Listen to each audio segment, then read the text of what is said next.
$100,000. Right now, don't file for divorce. It was a cafe in Midtown Manhattan. A strange man placed a black briefcase on the table and clicked open the metal latches. The case was filled with stacks of $100 bills. It took my breath away. My name is Grace Miller. I had been married for 7 years. It had been 2 months since I became certain of my husband's affair.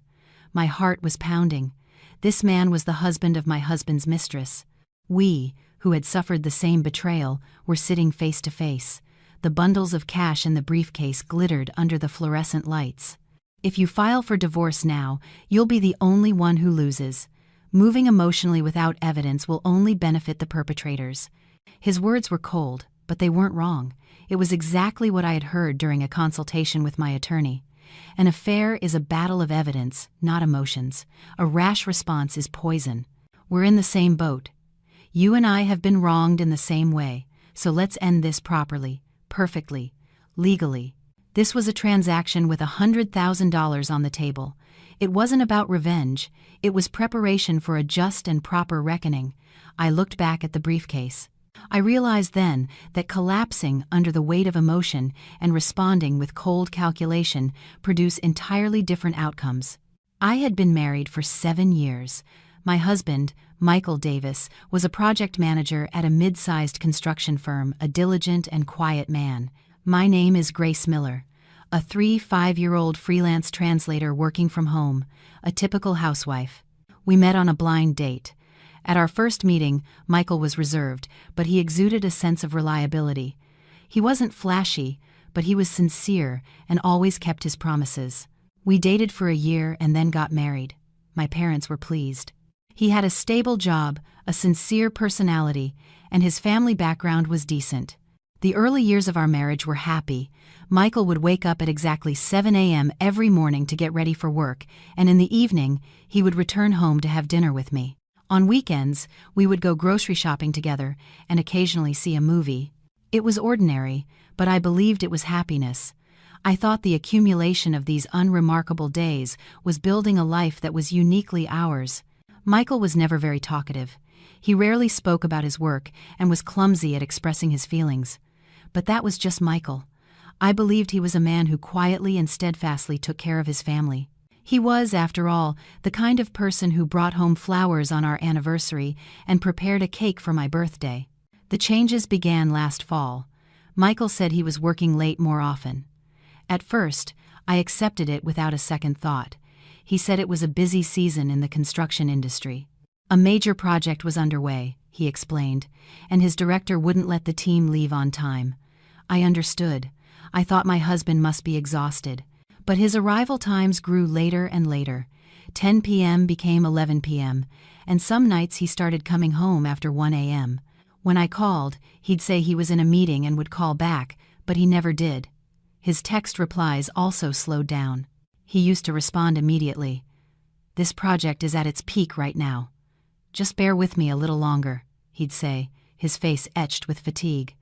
There seemed to be no room for doubt. He had dark circles under his eyes, and his shoulders were slumped. As a wife, all I could do was prepare a warm dinner and wait.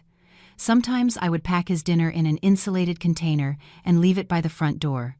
But then, strange things started catching my eye, one by one. The background on Michael's phone changed. It used to be our wedding photo, but it had been replaced with a monochromatic landscape picture. When I asked, he just said he felt like changing it.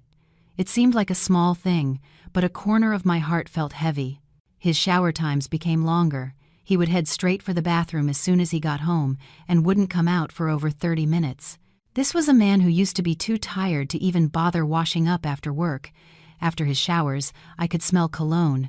He had never worn cologne before. His style of dress changed too. He started buying new shirts instead of the old ones he'd worn for years. His hairstyle changed.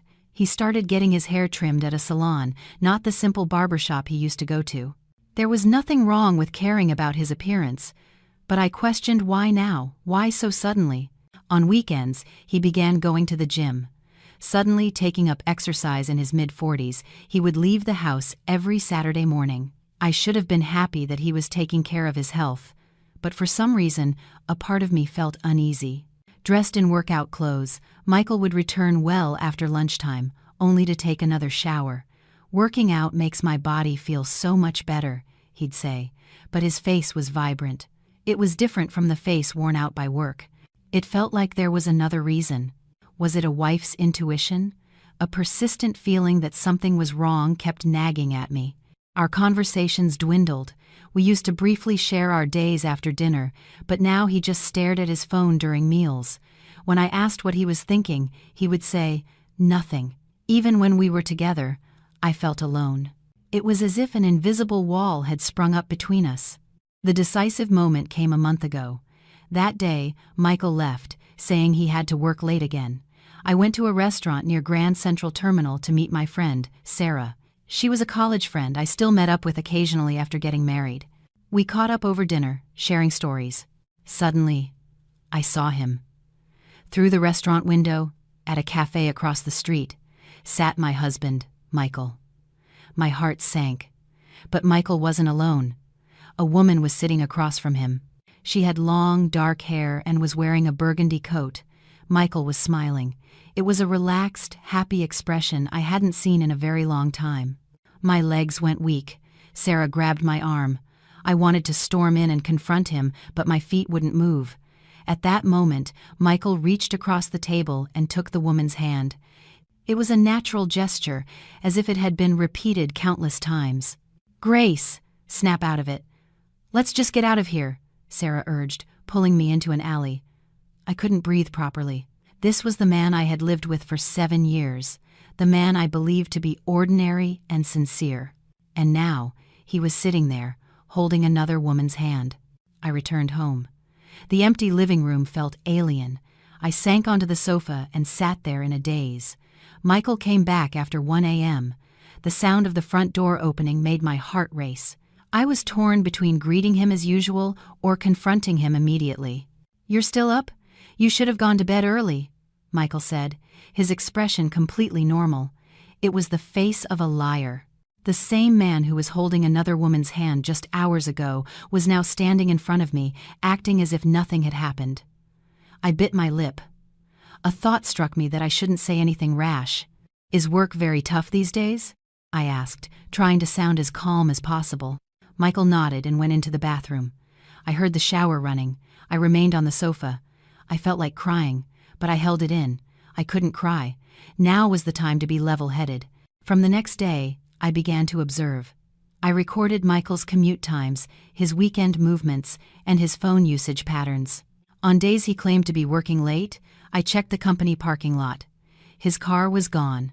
I secretly checked his gym membership records. He had only checked in once. I was certain. My husband was having an affair. But certainty wasn't enough. I needed proof. Clear, legally admissible evidence. I had no idea how to obtain it. I resisted the urge to go through his phone at night. Michael had a biometric lock on it and even took it with him to the bathroom. A man this cautious wouldn't leave a trail of evidence. I spent my days in a state of helplessness. I never knew that having to pretend not to know what I knew could be so agonizing. A week passed. Michael continued to use late nights and the gym as excuses to be away, while I guarded our empty home alone. I couldn't tell my friends. I was ashamed, and more importantly, I couldn't spread rumors without concrete proof. That night, I lay in bed, staring at the ceiling. Beside me, Michael slept peacefully. The liar's face was at peace. I clenched my fists. I couldn't confront him impulsively. An emotional outburst could put me at a disadvantage. I made a decision. I would be cold, thorough, and confirm the facts. I had to find out everything. If my husband was really having an affair, who the woman was, and how deep their relationship went. Only then could I respond properly. Our marriage continued, but an irreparable crack had already formed between us. After witnessing Michael and the woman at the cafe, I couldn't sleep properly. Whenever I closed my eyes, the scene replayed in my mind. Their clasped hands on the table, Michael's relaxed smile, it was all so vivid. The next day, I began a full-scale observation. I logged his work hours and tracked his weekend activities. On a night he claimed to be working late, I drove to his office parking garage. His car wasn't there. It was a lie. I also secretly checked his gym membership and found he had only attended once on the day he registered. The conviction was there, but I had no evidence. Michael was meticulous. His phone was secured with a fingerprint lock, and he carried it with him even to the bathroom. I checked the credit card statements, but there were no suspicious charges. He was clearly using cash. I searched his car, looking under the passenger side floor mat and opening the glove compartment. There was nothing. It was clean. It was so clean it was suspicious. Michael was not a tidy person, yet his car was now impeccably maintained, without a single receipt in sight. 2 weeks passed like this. My certainty grew, but I had no concrete evidence. I considered hiring a private investigator, but the cost was substantial, and I wondered if it was necessary. I already knew. My husband was cheating on me. One evening, as Michael was about to leave, again claiming to work late, I couldn't hold back. I spoke up. "You've been coming home so late recently. Is work really that busy?" Michael paused for a moment but quickly regained his composure. "The project deadline is next month. Just bear with me a little longer." The liar's face was serene. He looked me straight in the eye and lied. My heart shattered. I couldn't ask any more questions. Pressing him without proof would only make me look like a suspicious wife. I searched the internet. Infidelity, divorce, alimony, evidence. I spent the whole night looking up related information. And I realized that infidelity is not a matter of emotion, but a matter of law. No matter how certain I was, it was useless without proof. I posted anonymously on a law firm's online consultation forum, explaining my situation and asking for advice. A few days later, a reply came. It was a cold dose of reality. Suspicion alone was not enough. I needed objective and clear evidence. Photos, videos, audio recordings, text messages, things like that were necessary. I decided to meet with an attorney in person. I called a law firm I found online and scheduled a consultation. 2 days later, my hands trembled as I headed to the attorney's office. This felt like the real end. The law office of Johnson & Associates was on the 8th floor of a building near Grand Central. It was a neat office. I passed the reception desk and entered a conference room. Robert Johnson, a divorce attorney, greeted me. He appeared to be in his mid-40s. "How can I help you?" In a trembling voice, I explained my situation, my husband's changes, the scene I witnessed, and my inability to find evidence. Mr. Johnson listened quietly, taking notes. When I finished, he spoke calmly. "First of all, it's clear that filing a lawsuit in your current state will be difficult. The court won't recognize suspicions and circumstantial evidence." It was the answer I had expected, but hearing it directly felt devastating. Mr. Johnson continued, "In an infidelity lawsuit, the most important thing is irrefutable evidence. You need things like photos or videos of them entering a hotel, text messages or chat logs proving an intimate relationship, or audio recordings. At the very least, you must be able to prove they are meeting continuously." He turned his laptop to show me case precedents. He explained that simply being in a photo together was not enough. Physical contact or clear expressions of affection had to be visible. Even the scene I saw at the cafe would be difficult to admit as evidence. "Then what should I do?" I asked. Mr. Johnson thought for a moment before answering cautiously. "If you don't want an immediate divorce, it's best to take your time and secure evidence. If you rashly confront your husband or raise the issue, he'll only become more careful." My chest felt tight. He was telling me to pretend I knew nothing, to act like a normal wife until I caught him. Could I endure it? Sleeping in the same bed with a liar every night? What happens if I get a divorce without evidence? Mr. Johnson answered coolly. "If you can't agree on an uncontested divorce, you'll have to go to trial. Without evidence, it will be difficult to prove the grounds for the dissolution of the marriage. The assets will likely be split 50-50, and it will be hard to get alimony. In the worst-case scenario, it could even work against you, making it seem like you are unilaterally demanding a divorce." It was a shock. Michael was the one having an affair, yet I could be the one at a disadvantage. The law moved on evidence, not emotions. How much pain I was in, how betrayed I felt, none of that mattered. The consultation lasted about an hour. Mr. Johnson explained methods for collecting evidence, the process of hiring an investigator, and the stages of a lawsuit. Finally, he handed me his business card. "Contact me again when you have secured evidence. We can proceed formally then." I left the office. In the elevator, I saw my reflection in the mirror. I looked haggard. I couldn't believe how much I had changed in just a few weeks. I stepped out of the lobby into the cool air that brushed against my face. On the way home, my mind was a mess. I had decided on divorce, but I couldn't move forward. I had no proof.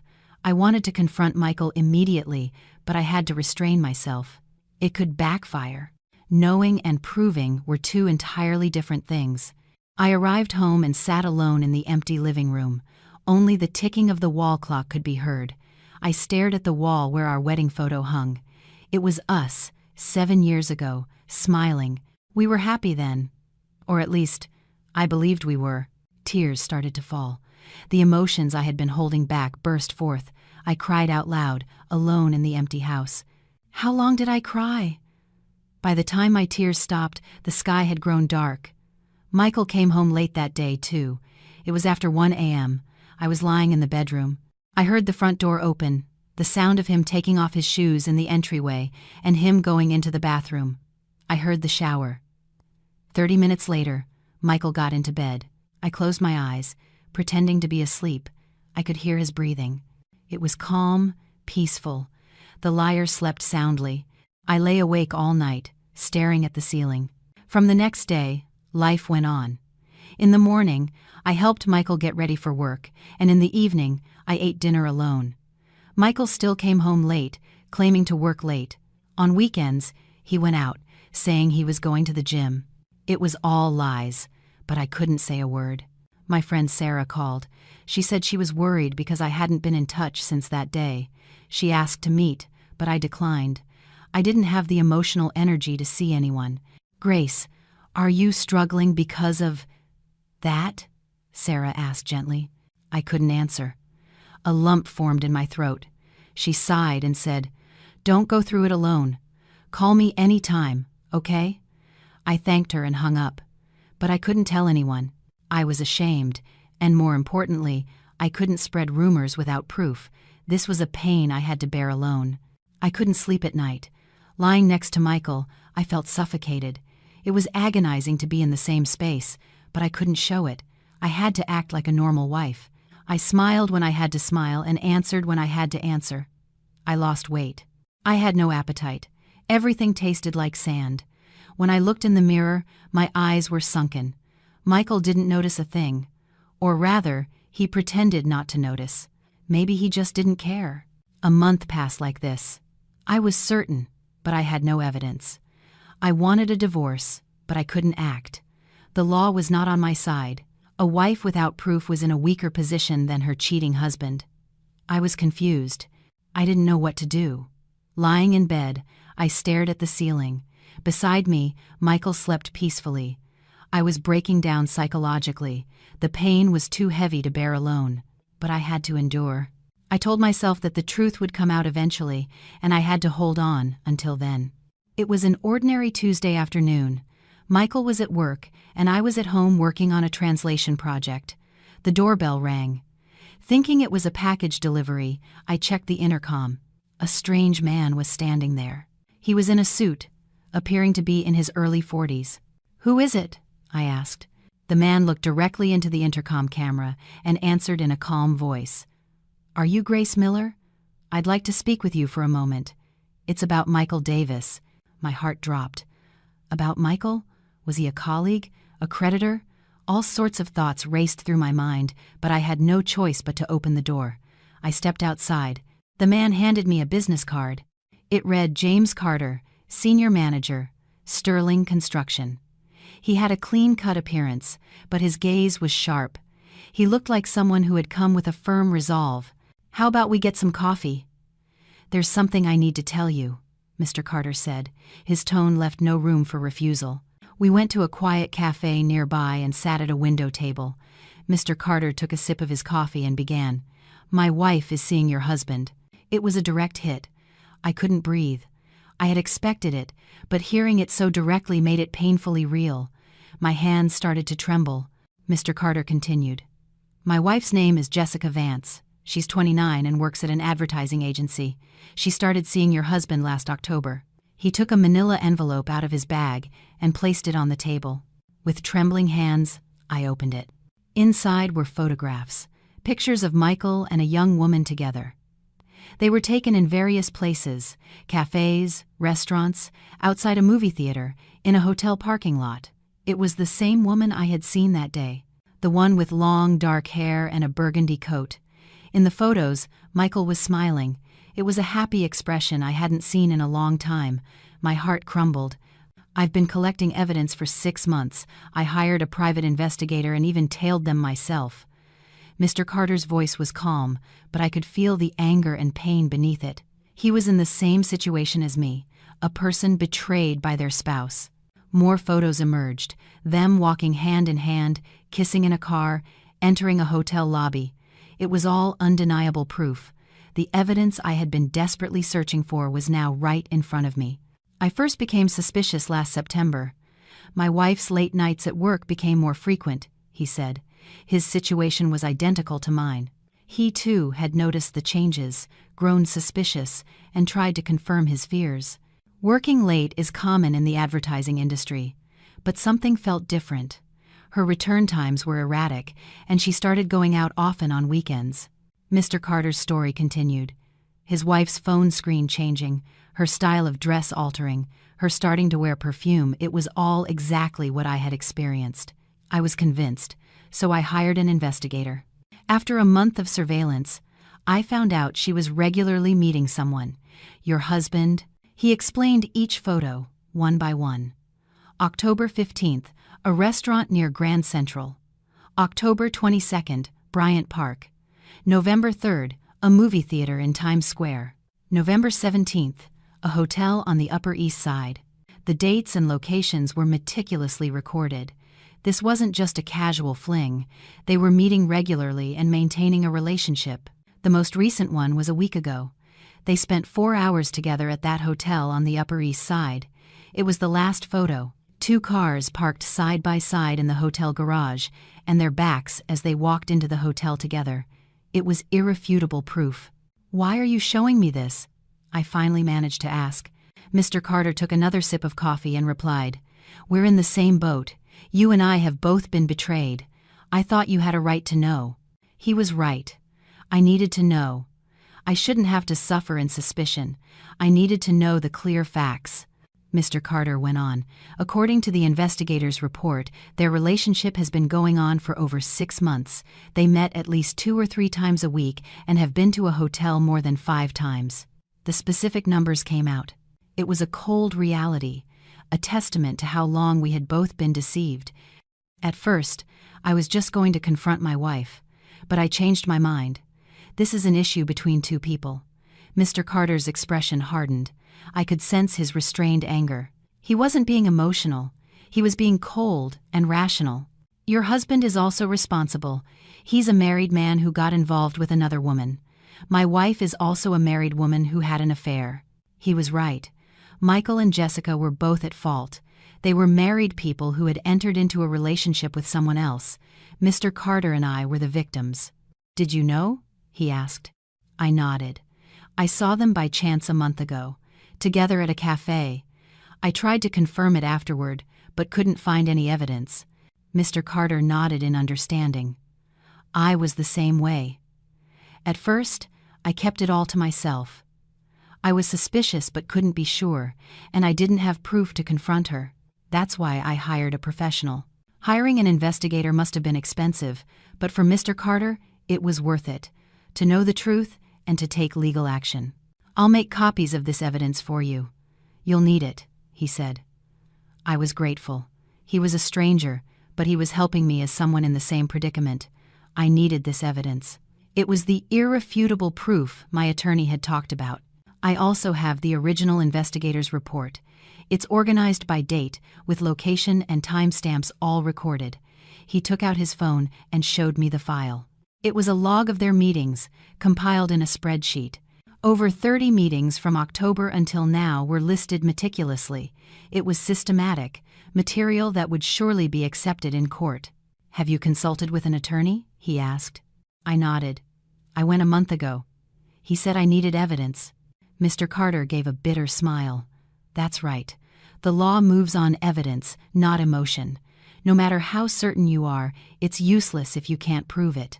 We sat in silence for a moment, each of us mulling over our own pain. A bond of empathy formed between two people experiencing the same suffering. To be honest, I was furious at first. "At your husband," Mr. Carter said. I understood. I had been angry at Jessica too. The woman who seduced my husband, that's what I had thought. But then I realized my wife was just as much to blame. She got involved with a married man. They're both at fault. He was right. Michael was wrong. And Jessica was wrong. It wasn't one person's fault. It was a relationship they built together, and they had both betrayed their families. "What are you planning to do?" Mr. Carter asked. After a long pause, I answered, "I'm going to file for divorce." "I'm certain now." Mr. Carter nodded. "Me too. I've already consulted with an attorney and am preparing for a lawsuit." We looked at each other. We were victims in the same situation. People who had been betrayed by their spouses and suffered alone. But now, we were not alone. Just knowing there was someone who understood my pain was a comfort. "I'll give you my number. If you need anything, contact me anytime." Mr. Carter took out another business card. It had his personal cell phone number on it. I gave him my number as well. We left the cafe. Mr. Carter drove away, and I stood there for a moment, holding the envelope of evidence. I now had proof. Clear, undeniable proof. On the way home, a wave of complex emotions washed over me. Sadness, anger, betrayal, and strangely, a sense of relief. It was now certain. I no longer needed to doubt or search for evidence. I arrived home. I sat on the living room sofa and looked through the photos again. Michael and Jessica smiling together, holding hands, kissing. It was all so vivid. I now knew who my husband had been with, for how long, and in what way. I picked up my phone. I found attorney Robert Johnson's business card. I was about to dial but stopped. Not yet. I needed a little more time to think. I had the evidence, but now I had to make the real choice. I looked out the window. The sun was setting. It had been a long day. In the morning, I was alone, but by evening, I had an ally, a man named James Carter, who was in the same position. We were not alone anymore. We were people who had suffered the same pain and faced the same truth. 3 days had passed since I met James. I had gone over the photos and documents he gave me again and again. It hurt every time I looked at them, but it also brought clarity. I no longer had to live with suspicion. I had proof. I picked up my phone to call my attorney, Robert Johnson, but just before I pressed the number, I stopped. Something didn't feel right. I was confused about whether I should start the divorce proceedings immediately or wait a little longer. Just then, my phone rang.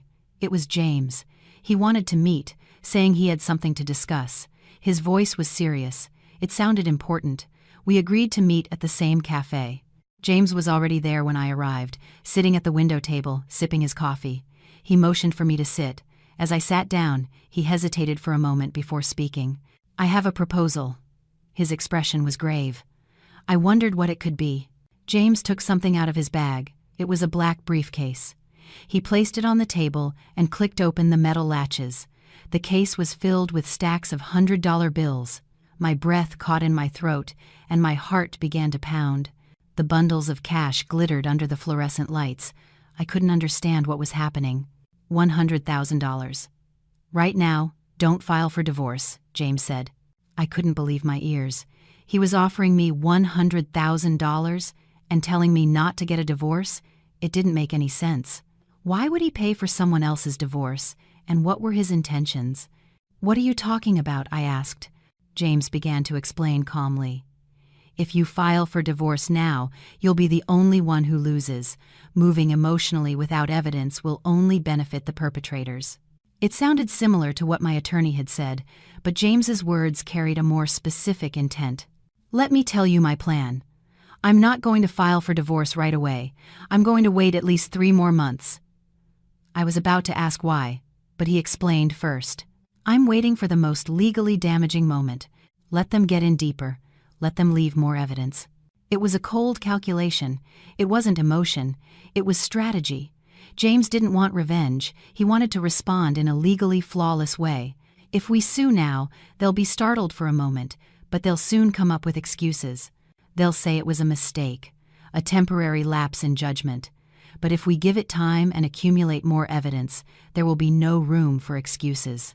It was logical. It made sense. But there was still a part I didn't understand.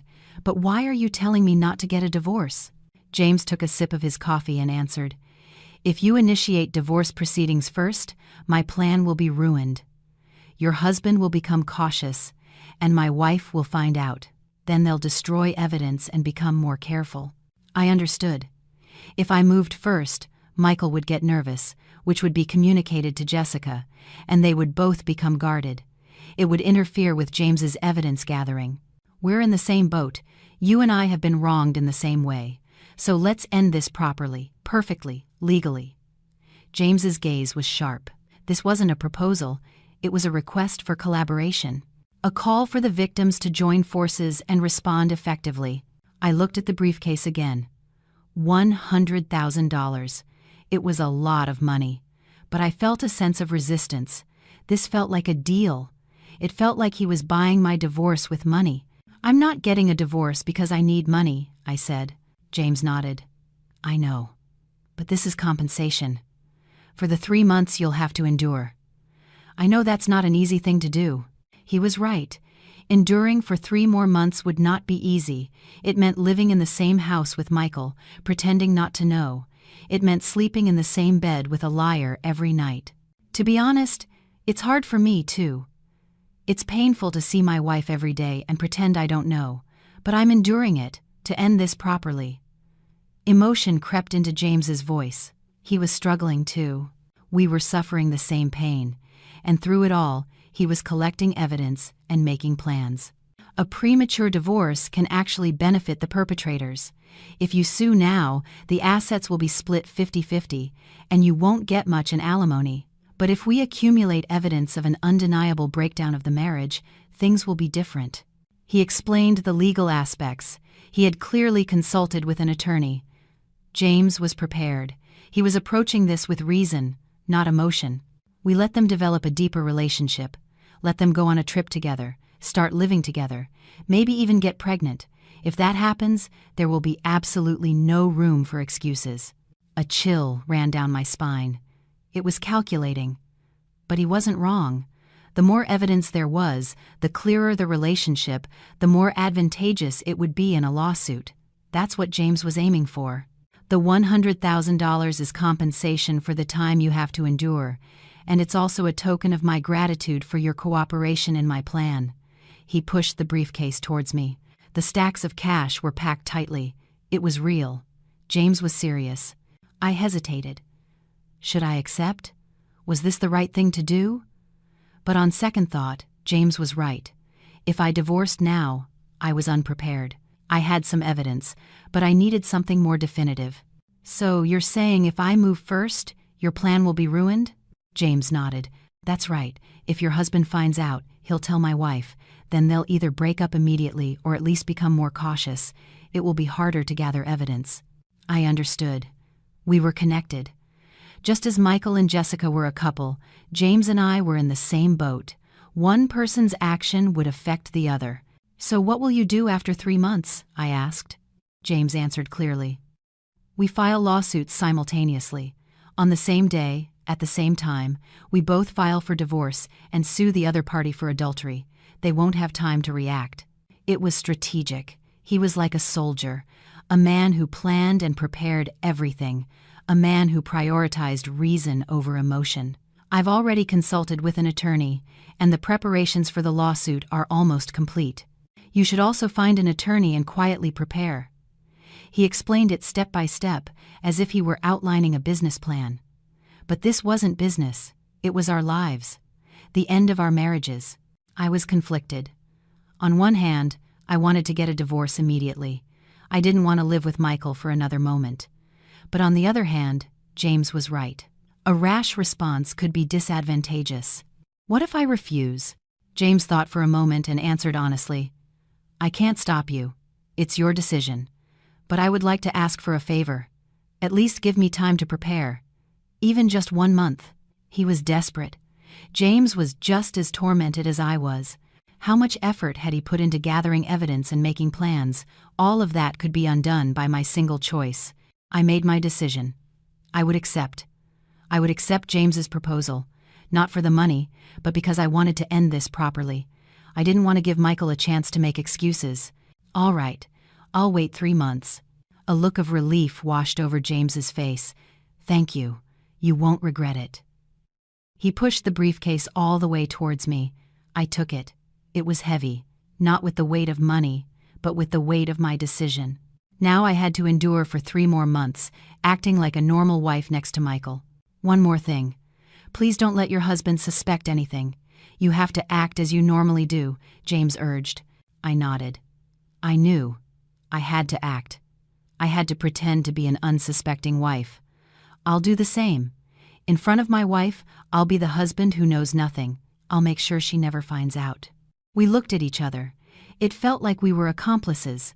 But we weren't plotting something evil. We were preparing a just response, making the betrayers take responsibility. Let's keep contact to a minimum.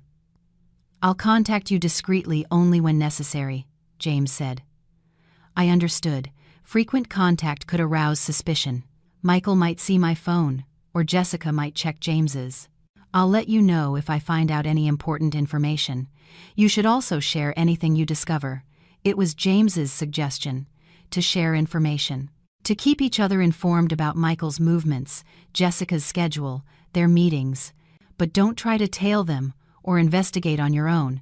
We can't risk getting caught. He meant we had to be cautious. We couldn't act emotionally. We had to move calmly and methodically. We left the cafe.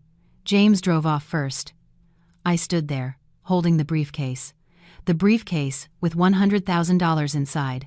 I could feel its weight. I took a taxi. On the way home, I stared out the window. It felt like I had made a deal, like I had sold my endurance for money. But it didn't feel bad. In fact, I felt a sense of clarity. I had a goal now, to endure for 3 months. During that time, Michael would know nothing. Neither would Jessica. They would continue to meet, and their relationship would deepen. And in 3 months, we would file our lawsuits simultaneously. Only then would Michael and Jessica realize how thoroughly they had been monitored. I got home. I hid the briefcase deep in a closet, a place Michael would never find. I looked in the mirror. My face looked unfamiliar. I looked like a different person from a month ago. I had changed. I was no longer the naive wife. I was now a woman with a plan. A woman with a purpose. A woman preparing for the day I would face Michael. A cautious alliance had begun. A collaboration between me and James. A week had passed since my agreement with James. I had to return to being an ordinary wife, pretending to know nothing, to suspect nothing. It was harder than I thought. It was morning. Michael was getting ready for work, putting on his usual dress shirt and tie. I set the table for breakfast, scrambled eggs and toast. A normal breakfast. Thanks, Michael said. I smiled, trying to make it look natural. He didn't notice anything. He ate his breakfast comfortably. Are you working late again today? I asked, just like I always did. Michael nodded. Yes, the project deadline is next week. Just bear with me a little longer. It was a lie. I knew the project had finished a month ago. I had checked the company's website, but I pretended not to know. Then you should probably eat out. Should I pack you something? I asked sweetly. Michael waved his hand. No, it's fine. I'll eat near the office. Don't worry about it. He would be eating with Jessica. I knew, but my expression didn't change. I just smiled and nodded. Michael left for work. I heard the front door close. In that instant, my smile vanished. I stared at the leftover dishes on the table. It was bitter. This was my daily life. A wife making breakfast for a liar. I did the dishes and cleaned the house, moving as usual. But a part of my mind was constantly wondering, where is Michael now? Who is he with? What are they talking about? In the afternoon, I received a text from James. It was short. Tonight, 7 p.m., restaurant near Grand Central. It was just the location information, the place where Michael and Jessica would meet. I replied, confirmed. That was all. As James had said, we exchanged only facts, no emotional content. If anyone saw our conversation, there would be nothing to suspect. Evening came. I ate alone. I turned on the TV, but the content didn't register. I looked at the clock. Michael would be sitting across from Jessica right now, talking and laughing. I looked at my phone. Another text from James. It was a single photo, taken through the restaurant window. Michael and Jessica were sitting there, drinking wine. My heart ached. Knowing was one thing, but seeing it was different. Seeing it with my own eyes made it more vivid. But I held back. I suppressed my emotions. Now was the time to gather evidence. The next morning was the same. I made breakfast for Michael and saw him off to work, acting like a normal wife. Michael seemed to be getting more and more comfortable. His guard was down. It was the weekend. Michael said he was going to the gym and left. I knew it was a lie, but I let him go. I even told him to have a good time. He left the house with a light heart. I texted James. Husband left, 10:30 a.m. Just simple information. The reply came. Wife also left, 10 a.m. It meant they were meeting. In the afternoon, James called. His voice was cautious. Is it a good time to talk? I looked around. I was home alone. Yes, it's fine, James said. I captured something important today. I saw them go into a condo in Long Island City. A condo, not a hotel. It felt more planned, more permanent. Can you find out whose name the lease is under? James asked. It was possible it was in Michael's name. I said I would check. After hanging up, I went to Michael's home office. I opened his desk drawers. There were various documents, bank statements, credit card bills, insurance policies. In the bottom drawer, I found a lease agreement, a rental agreement for a condo in Long Island City. The tenant was Michael. The lease was dated 2 months ago. I took pictures of the entire document with my phone. It was evidence, undeniable proof that Michael had leased a condo. I sent the photos to James. A reply came quickly. Perfect. This will be crucial evidence. It was clear proof of the marriage's breakdown. It meant Michael had secured a space to meet his mistress. Evening came. Michael returned, wearing sweaty workout clothes. It was an act to pretend he had been to the gym. He went in to shower. I prepared dinner. Michael came out, his hair wet, and sat at the table. How was your workout? I asked, as if it were a normal question. Michael replied, It was tough, but I feel refreshed. My body feels lighter. He continued the lie. I nodded, smiling as if I believed him. Michael ate his dinner with a relieved expression. That night, Michael fell asleep quickly. Was he tired? Or was his mind at ease, thinking his wife suspected nothing? I couldn't sleep. I looked at Michael lying next to me, the man I had lived with for 7 years, a man who would soon be a stranger. In 3 months, he would be a stranger. The following weeks unfolded in the same way. On Monday, Michael came home late from work. On Wednesday, he came home in the early hours from a company dinner. All lies. I knew from the information James sent me. He continued to send updates, messages with only dates, times, and locations. There was no emotional content. November 23, 19, LIC condo. November 25, 13, Central Park. I shared information as well, telling him Michael's schedule. Husband on business trip, November 28 to 29, Chicago. James replied, wife also on business trip. Same dates, same city. It meant they went together. The evidence piled up. Photos, date logs, location information, the lease agreement. It was all objective and clear evidence. Irrefutable data. A month passed. I got used to pretending to be calm. I sent Michael off every morning and ate dinner alone. We spent our weekends separately. Outwardly, we were a normal couple, but inside, it was different. I knew. I knew about Michael's lies, his relationship with Jessica, the existence of the condo. I knew everything, and James knew too. We were gathering evidence together. James called. It was evening. Michael was out for work. I have a suggestion, James said. I was curious. I'm thinking of putting a GPS tracker on my wife's car. Then we can track her location in real time. I asked if there were any legal issues. James said he had consulted with his attorney. It was permissible between spouses. Placing a tracker on a spouse's vehicle is not illegal. That meant I could put one on Michael's car too, James continued. We can see in real time when they're moving together. It will be even more solid proof. I agreed. It was necessary. A few days later, James gave me a tracker. It was a small device, easy to install. After Michael left for work, I went to the parking garage. I attached the tracker underneath Michael's car. It was magnetic. I placed it in an inconspicuous spot. From that day on, I could see Michael's movements in real time on a phone app. His office, restaurants, the condo, hotels, every move was recorded. James also put a tracker on Jessica's car. Whenever the two cars' locations overlapped, I got an alert. It meant they were together. The data accumulated. Their meetings were logged by date and time. I sent the files to my attorney, Robert Johnson. I emailed him everything: photos, a copy of the lease, the GPS logs. A few days later, he replied, "This is excellent evidence. With this much, we have a very high chance of winning the case." The attorney's words were reassuring. I was confident that we were preparing properly. 2 months passed. Michael became bolder. The frequency of his late nights increased, and he went out more often on weekends. His guard was completely down.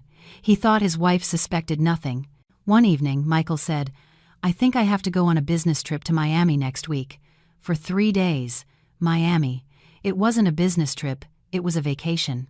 My expression didn't change as I replied, "Okay, have a safe trip." Michael looked grateful. He must have thought I was a good wife, an unsuspecting wife who let him go without question.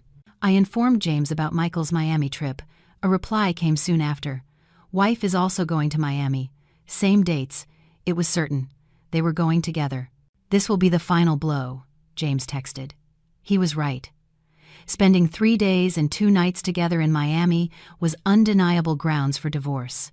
No further proof would be necessary. During their trip, I kept checking. I looked at the GPS locations. Michael's and Jessica's cars were at a rental car agency in Miami, the same one. They had rented a car together. I also confirmed the hotel location. It was a resort in South Beach. James called the hotel and confirmed a reservation for a double room. He also secured photos. James flew to Miami himself and tailed them. He took pictures of them walking together, eating, and in the hotel lobby. Michael returned. The night he came back from Miami, he handed me a box of key lime pie, a souvenir. I accepted it with a smile. "Did you have a good trip?" I asked. Michael nodded, saying he was tired. It was exhausting, so many meetings. A lie. It wasn't meetings, it was dates. He would have been looking at the ocean with Jessica, eating delicious food, and spending time at the hotel. "You must be very tired." "Go wash up and rest," I said gently. Michael thanked me and went into the bathroom. I heard the shower. I looked at my phone. A message from James. "All evidence secured. Now we just wait 1 more month." 2 of the 3 months had passed. I just had to endure for 1 more month. I looked out the window. It was night. I could see the stars. In a month, it would all be over. Michael would find out. He would find out how thoroughly he had been monitored, that all the evidence had already been secured. The trap had been set, a trap Michael and Jessica couldn't escape. They thought they were free, but they were in the palm of our hands, caught in the plan that James and I had created. The final month of our 3-month agreement began. The evidence we had accumulated was more than enough, but a more decisive moment was approaching, heralded by a change in Michael's behavior. One evening, Michael broached a subject cautiously. "I'm thinking of getting a small apartment near the office starting next month. The late nights are making the commute too difficult." It had finally come. The words I had been expecting. I already knew about the condo in Long Island City, but now he was trying to make it official, creating an excuse for his wife. "Okay. If you think that's better, you should do it," I replied calmly. A look of relief washed over Michael's face. He was pleased that his wife had agreed so easily. He must have thought I didn't suspect a thing. "I'll stay there on weekdays and just come home on weekends," Michael said. It was, in effect, a declaration of separation. He would live with Jessica during the week and only come home on weekends. He wasn't even trying to hide it anymore. I immediately informed James. Husband announced weekday separation. The reply came quickly. "This is it. We need to secure proof of cohabitation." He was right. Simply renting a place was different from actually living there together. A week later, Michael packed his bags. He filled a large suitcase with clothes and toiletries, looking like someone leaving for a long business trip. I watched him. "Did you pack everything you need?" I asked. Michael nodded. "Yeah, I'm good. I'll be back on the weekends, so don't worry." I pretended to be concerned and even saw him to the door. Michael left the house with a clear conscience, believing his wife was completely oblivious. The moment the door closed, I pulled out my phone and checked the GPS. Michael's car started moving. It was heading towards Long Island City. Just as expected, 30 minutes later, I got a text from James. Wife's car heading in the same direction, similar ETA.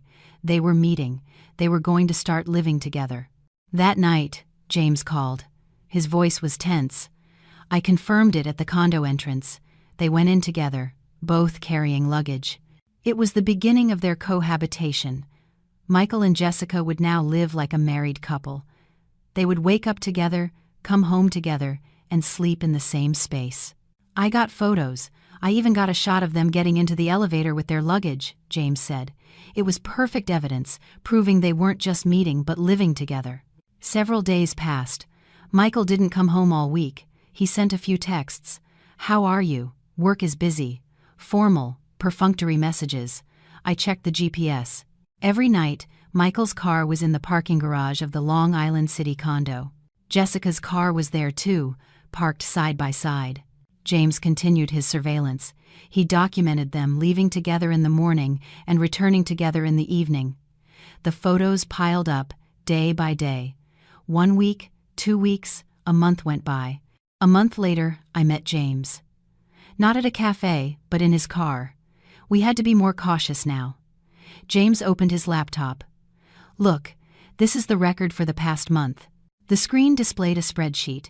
It was a log organized by date. Work departure times, arrival times, places they ate dinner, condo entry times, everything was recorded.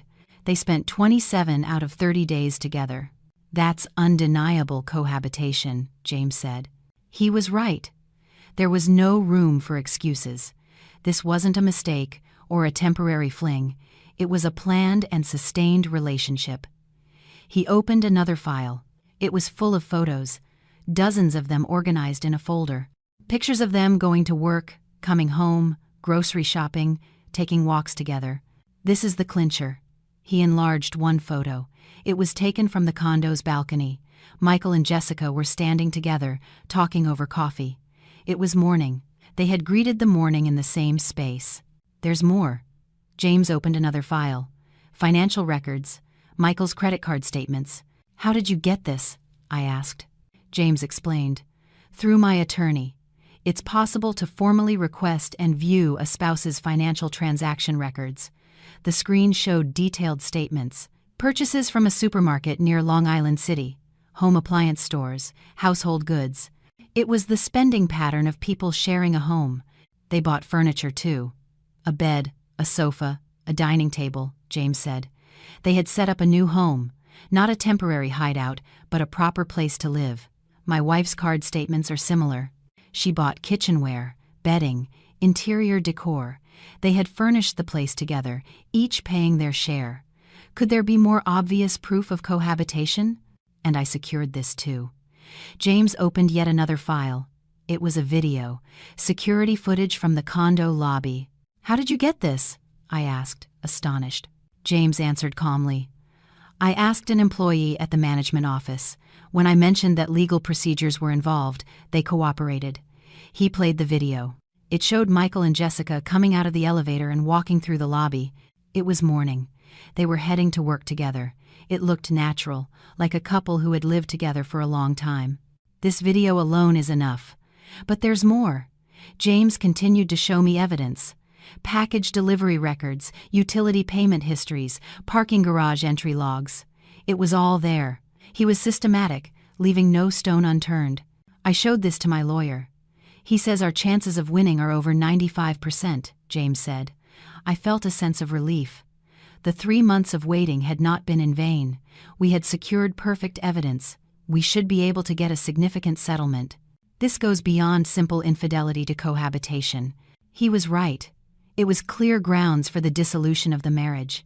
What could be more definitive proof than a spouse living with another person? There's no reason to wait any longer, James said. I agreed. The evidence was more than sufficient. Photos, videos, financial records, GPS logs, security footage, we had everything. I'm planning to file the lawsuit next week. Are you ready? James asked. I nodded. I'm ready. I had waited 3 months. It was time to end it. It's best if we do it on the same day. If the lawsuits are served simultaneously, they'll be caught completely off guard. It was a strategic judgment. If one filed first, the other party would have time to prepare. But by proceeding at the same time, they would have no time to react. How about Monday? James suggested. It was Thursday. 4 days from now. I agreed. Monday was good. Then on Monday at 10 a.m., we'll each file the papers from our respective attorneys' offices. Simultaneously, the plan was set. James had already prepared everything with his attorney. I had also finished my consultations with Robert Johnson and reviewed the draft of the complaint. It will take a few days for the papers to be served. They should receive them by Wednesday, James explained. That meant Michael would receive the court documents on Wednesday. 2 sets of documents, one for the divorce and one for the lawsuit against his mistress. I'd like to see his face then, James said with a wry smile. I felt the same way. How shocked would Michael be to learn that his wife knew everything, that she had been gathering evidence for 3 months. I got out of the car. James and I shook hands. See you Monday, he said. I nodded. We had been allies for 3 months, 2 people who had endured the same pain and worked towards the same goal. Now, only the final step remained. I returned to an empty house. Michael was at the condo with Jessica. They would be eating dinner, watching a show, and falling asleep together. But they had no idea. They didn't know that their every move was being recorded, that it was all piling up as evidence, soon to be submitted to a court. I lay in bed, alone. I had slept alone for 3 months. It was hard at first, but I was used to it now. It was better this way, not having to lie in the same bed as a liar. I closed my eyes. I looked forward to Monday. At 10 a.m., I would go to the attorney's office. I would sign the complaint and file it with the court. And then I would wait. I would wait for the day the documents arrived at Michael's door. They had crossed a line Michael and Jessica should never have crossed. They had gone from just meeting to living together. Now, it was time for them to pay the price. Perfectly, legally, it was Monday morning. I woke up earlier than usual. Today was a special day, the day I would go to Johnson & Associates to sign the lawsuit and file it with the court. When I arrived at Robert Johnson's office, he greeted me in the conference room. "Are you ready?" he asked. I nodded. "I'm ready." I had waited 3 months. It was time to begin. "There are 2 lawsuits," Mr. Johnson explained, pointing to a stack of documents on the table, one for divorce and one suing the third party. The complaints were meticulously prepared. The divorce suit is against your husband, Michael Davis. The other is against Jessica Vance. He went through the documents page by page, explaining the grounds for the lawsuit, the amount of alimony and damages requested, and the demands for asset division. The legal jargon was dense, but the content was clear. "We are requesting $50,000 in damages from your husband and $30,000 from his mistress. For asset division, we are demanding a 60/40 split." It wasn't the typical 50/50. Because the responsibility for the marriage's breakdown lay with Michael, I was entitled to a larger share. "You can sign here." I signed in several places. The hand holding the pen trembled, not from nervousness, but from the relief of finally bringing this to an end. "The evidence has already been compiled. Photos, videos, GPS logs, financial records, it's all attached." Mr. Johnson showed me a thick binder. It contained all the evidence collected over 3 months. including the materials from James. It's airtight. With this much evidence, our chances of winning are extremely high. His words were confident. I finished signing. Now, all that was left was to file it with the court. I will file it electronically at exactly 10 a.m. At that same moment, James would be in his own attorney's office, signing his papers. 10 a.m. arrived. Mr. Johnson sat at his computer and logged into the court's e-filing system. With a few clicks, the documents were uploaded. A filing complete message appeared. It's filed. The court will now review it and serve the papers. It was done. It had begun. The lawsuits were officially underway. I left the office and texted James. Filing complete. A reply came quickly. Me too. Now we wait. It had been done simultaneously. I returned home feeling strangely calm. A peace made possible by the 3 months of patience and endurance. Now, the law would decide. Tuesday passed, and then it was Wednesday. I got a call from Mr. Johnson. The papers have been served. They should arrive tomorrow.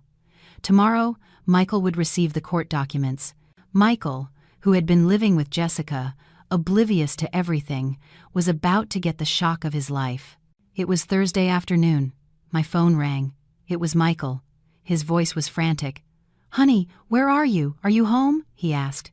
I told him I was. "I'm coming right now. Don't go anywhere."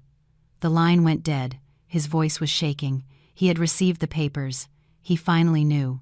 30 minutes later, the front door burst open. Michael stormed in, his face pale. He was holding a court-stamped envelope. "What the hell is this?" he shouted. He was normally a quiet person, but his voice was loud with panic. I answered calmly. "It's exactly what it looks like, a divorce petition." Michael looked at me in disbelief. He unfolded the documents and began to read. His face hardened. "I also filed a suit against Jessica Vance," I added. Michael's head snapped up, his eyes wide. "How could you?" He couldn't finish the sentence. He couldn't comprehend how I knew about Jessica, how I had gathered evidence. "I've known for 3 months. I've known who you were meeting, where you were living. I know everything." Michael collapsed onto the sofa, the papers falling from his hand. "I have photos and videos, GPS records, financial statements, security footage. I have it all," I said, listing each item. Michael's face grew paler with every word. He knew he couldn't deny it. "Jessica's husband knows too. He probably filed his own lawsuit today." Michael shot up and grabbed his phone, trying to call Jessica. She didn't answer. He tried several more times, but the calls went straight to voicemail. "She's not picking up. She's probably confronting her husband right now," I said. "James would have met with Jessica today, lawsuit in hand." Michael sat back down, clutching his head. He was processing the reality that he was completely caught, that all the evidence had been secured.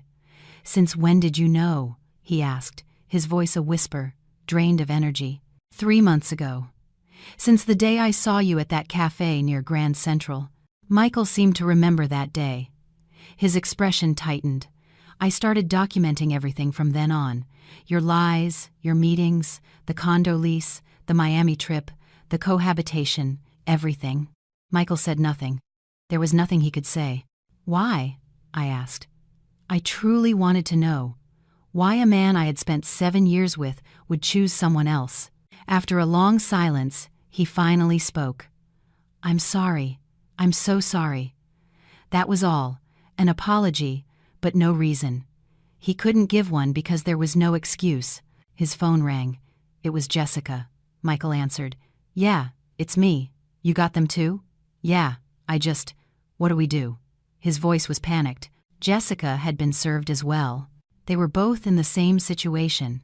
He hung up, looking lost. She got sued for divorce too.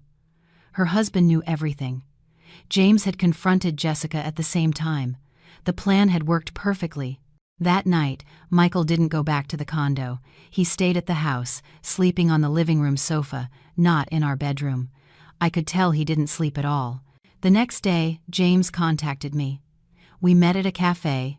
I met with my wife yesterday," he said, his expression complex. She denied it at first, but when I showed her the evidence, she had nothing to say. Jessica had reacted just like Michael, stunned that her husband knew everything. "She tried to call your husband, asking what to do. James continued, "Now they'll start blaming each other."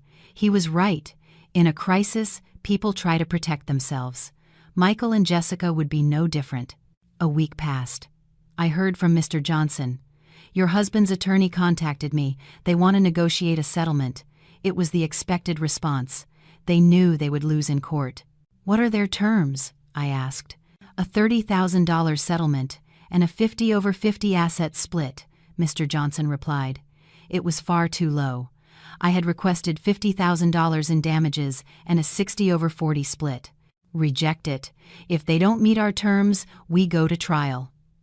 Mr. Johnson nodded. We would stand firm. A few days later, James reported a similar development. "My wife also proposed a settlement, but the terms are ridiculous." He had rejected it too. With such clear evidence, there was no reason to compromise. "They've started turning on each other," James said. When I asked what he meant, he explained, "My wife is blaming your husband. She claims he seduced her, that she tried to refuse but he was persistent." It was absurd. After living together for months, that was her excuse. "What about your husband?" James asked. Michael was saying something similar, that Jessica had been aggressive, that he had tried to turn her down. "They're shifting the blame, trying to paint themselves as the victim," James said. I couldn't help but laugh. A bitter, miserable laugh. The people who claimed to be in love and live together were now attacking each other. Another month passed. No agreement was reached.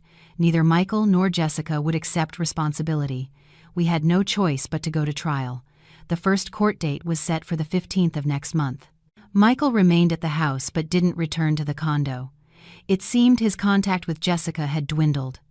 When crisis struck, their love had cooled.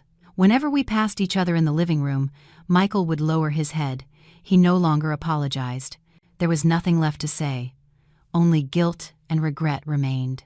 I heard from James. "My wife moved out of the condo. She went back to her parents' house. Jessica had broken down. The nest they had built was now empty." "How is your husband?" James asked.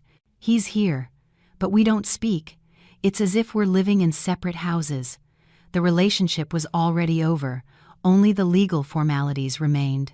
That night, I lay in bed, staring at the ceiling. The legal battle had begun, and two families were collapsing simultaneously.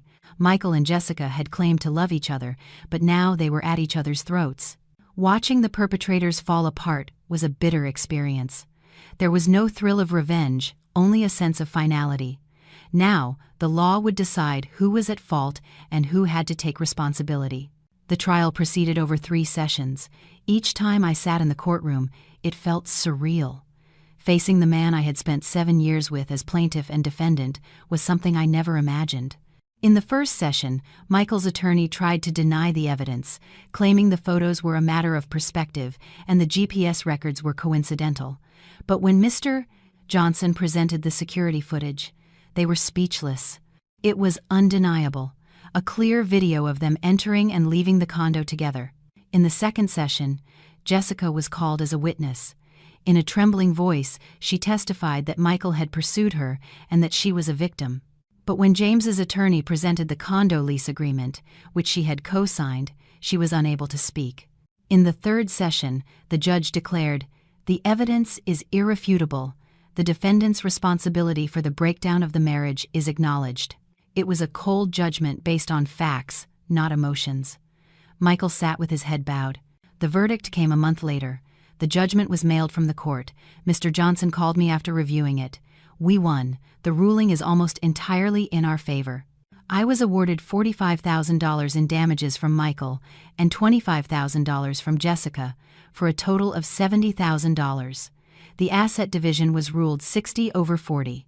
The apartment, our savings, 60% of our marital assets were awarded to me. It was the court's judgment that the fault lay with Michael. I heard from James as well. I got a similar outcome. $60,000 in damages and a 60/40 split. His voice was calm, neither happy nor sad, just relieved that it was over. "You went through a lot," he said. I said the same to him. We had endured for 4 months together, allies working toward the same goal. Now it was time to go our separate ways.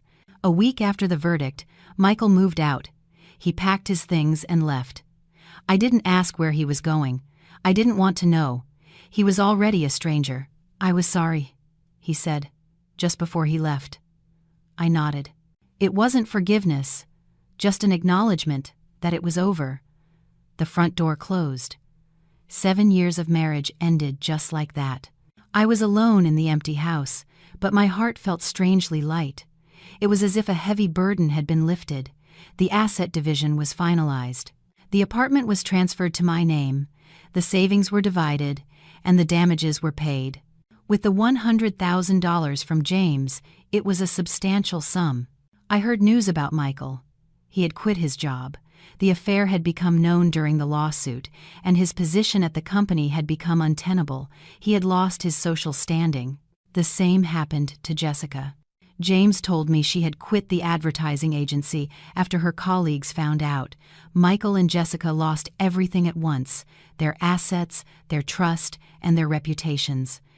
The judgment of the law was cold. Those who do wrong must pay the price. But I didn't feel like I had gotten revenge. Watching them fall didn't bring me any pleasure. I just felt that a just outcome had been reached. One day, I called my mother. I hadn't told her about the divorce, not wanting to worry her. But it was time.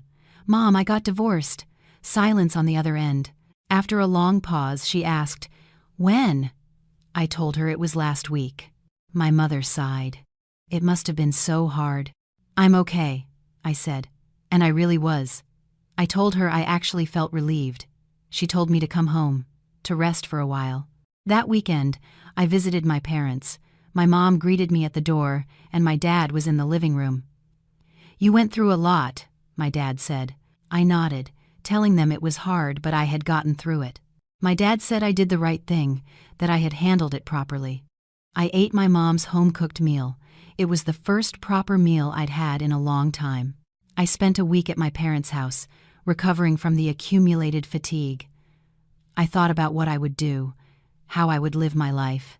I got one last message from James. "Coffee?"